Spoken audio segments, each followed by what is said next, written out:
Telugu Desam party ఉండదన్నారు. కొంతమంది party వీడి వెళ్ళినప్పుడు కూడా పెద్ద పెద్ద మాటలు మాట్లాడారు. కానీ కార్యకర్తలే చూపించారు తెలుగుదేశం పార్టీ అనేది రాబోయే 10 కాదు కదా 100 సంవత్సరాలు ఈ భూమి పైన ఉంటుంది. తెలుగు జాతి ఉన్నంత వరకు తెలుగుదేశం పార్టీ ఉంటాం శాశ్వతం. మనందరం చూసాం, ఒక పద్ధతి ప్రకారం మనం పనిచేసుకుంటూ వెళ్తున్నాం. కానీ రాష్ట్రంలో కూడా ఒక సైకో ఉన్నాడు. ఎంత మంచి సినిమా అయినా ఒక చిన్న విలన్ ఉంటాడు. రాష్ట్రానికి ఒక సైకో ఉన్నాడు. నిన్న మొన్న మాట్లాడుతున్నాడు, అరెస్ట్ చేస్తాడంట. అరే 53 రోజుల్లో నువ్వు మా నాయకుడిని అరెస్ట్ చేసి ఇదే రాజమండ్రి జైల్లో బంధించి ఏం పీకావయ్యా? ఏం పీకావు? నువ్వు అరెస్ట్ చేస్తే మేము భయపడాలా? అరే ఇట్లా నీ ముందర చాలామంది పెద్ద పెద్ద మాటలు మాట్లాడారు. వాళ్ళందరి పరిస్థితి ఏమైందని ఒక్కసారి ఆ సైకోని ఆలోచించమని నేను అంటున్నా. అంతేగాని ఈ మధ్యన చూస్తున్నా రప్పరప్ప అంటే ఏంటి రప్పరప్ప? 2 రప్పరప్ప మేము బీగుతాం. ఎర్ర బుక్లో 3 పేజీలని ఇంకొన్నాయి చాలా పేజీలు. ఎవరికి ఎప్పుడు ముహూర్తం పెట్టాలో నాకు తెలుసురా భయ్. ఎందుకో ఆవేశం, ఎగిరెగిరి వస్తున్నారు. ఏం కంగారు లేదు. చట్టాన్ని కానీ మీరు ఉల్లంఘిస్తే నేను ఎవరిని వదిలిపెట్టాను. ఈ కూటమి ప్రభుత్వం వదిలిపెట్టాను. ఎవరైనా. That is the power of red book. అందుకే నేను రాసుకున్నా, అందుకే నేను పెట్టుకున్నా. నేను ఎవరిని వదిలిపెట్టాను. ఇక్కడున్న కార్యకర్తలందరం మనం చేయాల్సిన పనులు మనం చేయాలి. అది మనం మర్చిపోకూడదు. లోకేష్కి ఏముంది, బాబు గారు చెప్తే పని అయిపోతుందని. కానీ తెలుగుదేశం పార్టీలో సంస్కరణలు తీసుకొచ్చి నేను పోరాడా. నేను అనేక సార్లు చెప్పా, సైకోతో నేను ఎంత పోరాడానో 3 రెట్లు ఎక్కువ తెలుగుదేశం పార్టీలో నేను పోరాడా. ఒక పార్లమెంట్ పార్టీ వ్యవస్థ తీసుకొచ్చేదానికి పోరాడా. అందరూ పాలిట్ బ్యూరోలో ఉన్న పెద్దవారందరూ అన్నారు, అన్న ఎన్టీఆర్ గారు ఏకంగా జిల్లా పార్టీ అధ్యక్షులు పెట్టారు కదా, ఇది మార్చితే కరెక్ట్ కాదు కదా అన్నారు. నేను కాలం మారింది, రాజకీయంగా అవసరాలు మారినాయి. మారిన కాలానికి మనం కూడా మారాలని కోరా. 2 సంవత్సరాలు పట్టింది నాకు, కానీ వదిలిపెట్టలా. నేను అనుకుంది అన్నీ అవ్వవు. ఈరోజు కూడా బాబు గారితో నేను పోరాడతా.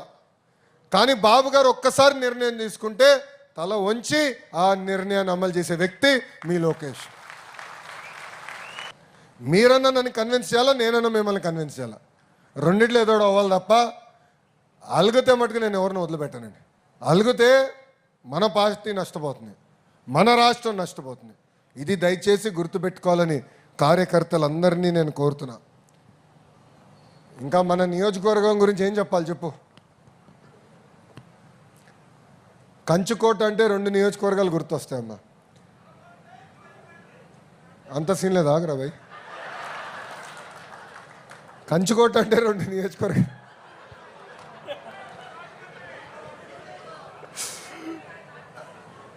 అయ్యా నాకు మా మామగారు చిచ్చు పెట్టేటట్టున్నా స్వామి. నేను ఎక్కడున్నాడు ఆ మహానుభావుడు? ఎవడు చెప్పాడు? అందరు చూపిస్తున్నారు. ఇప్పుడు పార్టీ ఆవిర్భావం తర్వాత 2 నియోజకవర్గాలు మనం ఎప్పుడు ఓడిపోయింది. ఒకటి కుప్పం, రెండోది హిందూపూర్. ఎప్పుడు ఓడిపోలా. ఏంటి చప్పట్లు కూడా ఎత్తున్నారు? ఆ చరిత్ర మనం తిరిగి రాయాలి స్వామి. మళ్ళీ కంచుకోట అంటే మంగళగిరి, రాజమండ్రి లాగా తెలిసే విధంగా చరిత్ర తిరిగి రాయాలి. చరిత్ర రాయాలన్నా తిరిగి రాయాలన్నా ఒక తెలుగుదేశం పార్టీతోనే సాధ్యం. మనం చూసాం 2019లో మీరు మమ్మల్ని ఆశీర్వదించారు, దీవించారు, భవానీ చెల్లమ్మని గెలిపించారు. అందుకే ఎక్కడికి వెళ్ళినా జై భవానీ అంటాను నేను. వాసు జాతి కూడా చెప్పించాలే. కష్టకాలంలో నిలబడింది చెల్లి. శాసనసభ సాక్షిగా మా తల్లిని ఎట్లయితే అవమానించారో భవానీ గారిని కూడా అవమానించారు. మద్యం పైన మాట్లాడితే ట్రోల్ చేశారు, మనందరం చూసాం. ఒక చీమను కూడా ఏమనలేదు చెల్లి. అలాంటి చెల్లమ్మ పైన కూడా వాళ్ళు ఎలా దాడి చేశారో మనందరం చూసాం. ఇప్పుడే వాసు అన్నాడు, ఎమ్మెల్సీ ఎన్నికలు వస్తున్నాయి. అప్పటికి నాకు అర్థమైంది మనం గెలుస్తామని. ఎంత ఇబ్బంది పెట్టారో మనందరం చూసాం. వాసు పైన కేసులు పెట్టారు, జైలుకి తీసుకెళ్లారు. ఇక్కడ అప్పారావు గారి పైన కేసులు పెట్టారు, వాసు గారి తల్లి పైన కేసులు పెట్టారు. చివరికి వాసు చెప్పినట్లు వాళ్ళ కొడుకు ఇంట్లో ఉంటే పోలీసుల్ని పంపించి అన్ని రకాలుగా ఇబ్బంది పెట్టాలని ప్రయత్నించారు. కానీ జై తెలుగుదేశం అన్న నినాదానికి కట్టుబడి ఉంది ఆదిరెడ్డి కుటుంబం అని సభాముఖం తెలియజేస్తుంది. 5 సంవత్సరాలు మమ్మల్ని ఎక్కడ ఇబ్బంది పెట్టలా. ఒకటే చెప్పాడు, అన్న 2024లో మళ్ళీ మాకు అవకాశం ఇస్తావు కదా అని. నేను అప్పుడు ఒకటే మాట అనేవాడిని, జై భవానీ అనేవాడిని.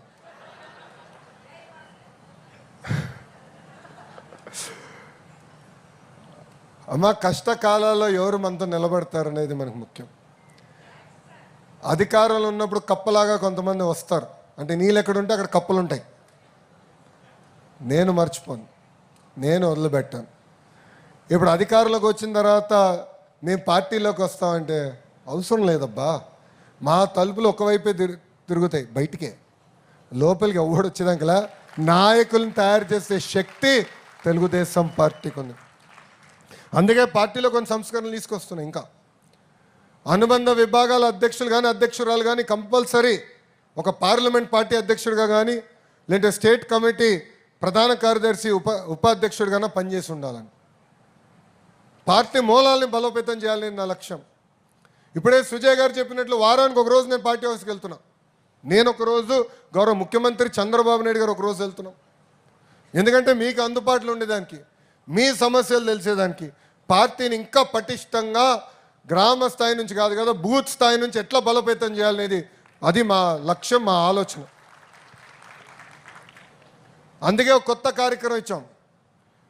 కొన్ని బూతులున్నాయి ఎప్పుడు గెలవని బూతులు, అక్కడ కంపల్సరీ మనం ఎవరైతే పదవులు ఇచ్చామో వాళ్ళందరూ తిరగాలి, కూర్చోవాలి, ఒక కార్యక్రమం పెట్టాలి.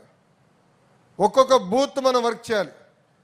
ఒక్కొక్క బూత్ గెలిస్తే అన్ని నియోజకవర్గాలు కైవసం చేసిన అవకాశం ఉంటుంది.